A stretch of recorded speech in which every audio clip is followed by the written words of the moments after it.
It's now Thursday the 27th, and I'm not sure what I'm going to call this video, but I was thinking about no country for old men. I was 65 last week. I'm just getting too old for this kind of stuff. I woke up this morning and I was hoping it might just all be a nightmare. I soon realised it wasn't. It's very, very real. And I just don't know if I got the physical or mental strength to carry on, but I've got to. Got a terrible back. My back really aches. I've put it out a couple of times in the last few years, and when it goes, I can't do anything for days. So I just hope that doesn't happen. Here's our water tank. What I should have done, in hindsight, is open the valve at the bottom, let the flood water in, and then it wouldn't have toppled over, but it did. And it's all deformed and it's broken all the pipes. So I need to make a modification when the water comes back so we can use the mains water. Water's becoming quite a problem now. Before the flood, we filled up some containers.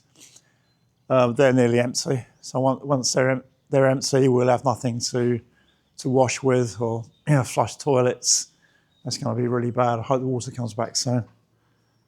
We tried to get as much water out of the house as we could yesterday. And we're continuing that today. The kids are helping. At the back, where I had the outside covered a few years ago, we had a Thai-style kitchen installed, and I was cleaning that up yesterday. So trying to get this operational again so that my wife can cook here. And one of the basics is, being able to cook food. Water, electricity, internet, we haven't got yet. Here's our pump and all the broken pipes. So the modification I need to make, I've changed these valves so that the mains water will go straight into the house, but there's another pipe here which is to fill the tank, and when the water comes back on, it will just come gushing out of that pipe and flooding. So I need to get something like a cap to block the pipe. So I plan to go to Thai Wasadu today. When my wife went there yesterday to get some stuff, she had to wait an hour to pay. There's so many people. And when we're throwing out all the ruined furniture and cleaned up, what do we do next? Do we put in another kitchen like this? If we do, it's going to be expensive. And if there's another flood, we just throw it all away again. Or do we do like a Thai-style kitchen, like outside, concrete and tiles, so that if it's flooded, we can just wash it down and then start again, no problem. When you go downtown, there's some old restaurants that have been there 30, 40, 50 years, and they're just concrete and plastic, concrete floors, plastic tables, plastic chairs. It doesn't look very nice, but when they were opened, that was in a time when Hat Yai flooded every year, guaranteed, and they needed to be flood-proof, so that's why they've done it. That we've been told that this was the highest rainfall since records began 300 years ago. So, if that's right, then it's really unlikely that this will happen again. But as it's already happened, we're obviously worried that it will happen again. I put a bowl of cat food out yesterday for the stray cats, and that had all gone this morning, so I've just put down some more. Fortunately, I stocked up for our cat recently, so we've got quite a lot of cat food in the house. We managed to rescue a few fish from the floodwater yesterday and put them back in the tank, but they're not doing very well. This water is absolutely filthy, and we've got no fountains because there's no electricity. I can see 3 dead fish on the bottom of the ponds, and the ones that are still alive are sort of gasping for oxygen, so they're not doing too well at all. Everywhere's the same. My neighbour over here cleaning up as we are, and they've got some ruined furniture out here. I've put all ours out the front of the house, hoping the municipality will collect it. Theirs is just here, and it's all the same. This MDF type furniture, it's not wood. It just crumbles in water. It's no good at all. Everything that is usually so simple that we take for granted is now impossible. Making a cup of tea, having a warm shower. I haven't had a shower for days. I've just been splashing with cold water. Doing some laundry. It's just, you know, everything now is impossible. So the plan today, my wife ordered some food from a local restaurant for us and also for her family, her sister and her mother in an area which is completely flooded. Can't get any food, so we're going to pick up the food and try and get it to them. We can't drive to their house. We'll have to drive close. Like it's very similar to last year, and someone from their house will have to wade through the water to collect the food. I need to try and get that piece for the pipe I need at time wants to do. Then we'll just do more cleaning and wait for the water and electricity to come back. My wife bought a little camping gas stove yesterday and was cooking food for our son. As I've mentioned many times, he's diabetic, and it's important what he eats and when he eats. He's got to eat the right stuff at the right time. And I'm just going to go to the restaurant to pick up the food we ordered yesterday and also try to charge the camera in the car. As the cleanup continues, more and more ruined furniture is appearing on the streets. This is reminiscent of 2010 when exactly the same thing happened. There's all our stuff that we're throwing away.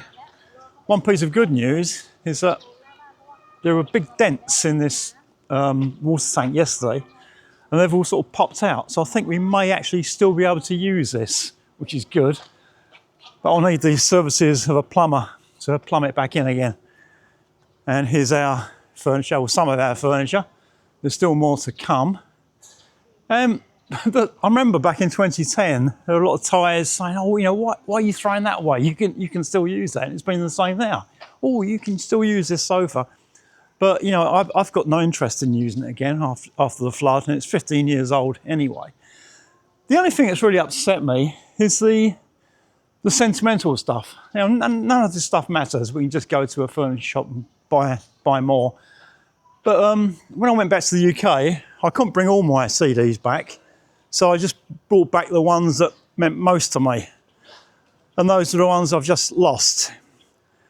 And it's really stupid not taking them upstairs, but I didn't think the water would get that high, and I didn't think that unit would topple over. I was wrong.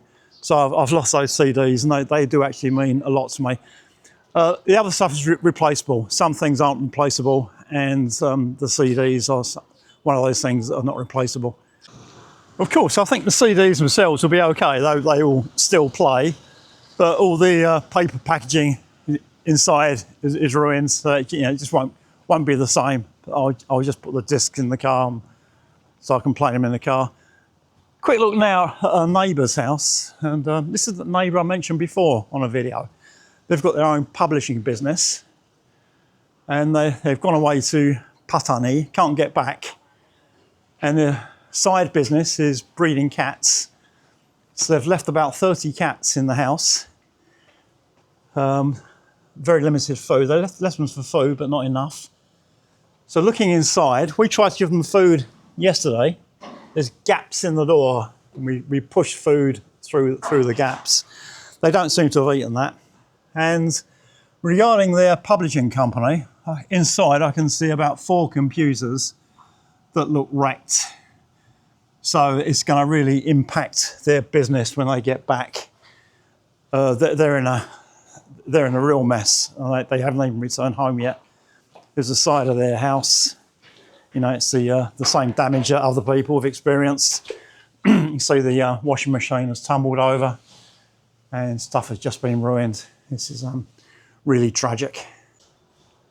The problem with the mains water here is that the water pressure is very, very low.